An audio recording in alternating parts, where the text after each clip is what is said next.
ce qui est devenu, alors ce qui est un peu excentré par rapport au village, mais ce qui est devenu le vrai centre du village. Il y a un bar qui s'appelle le Saint-Éloi, un bar-restaurant, qui est extrêmement fréquenté.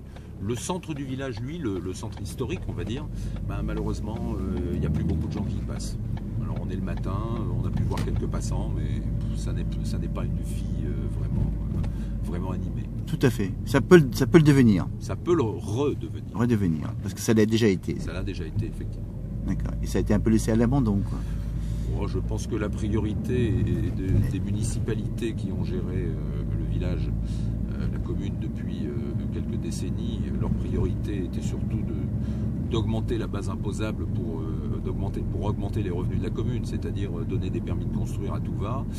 Ainsi, par exemple, le quartier de l'Escours a été construit alors qu'il est en zone inondable.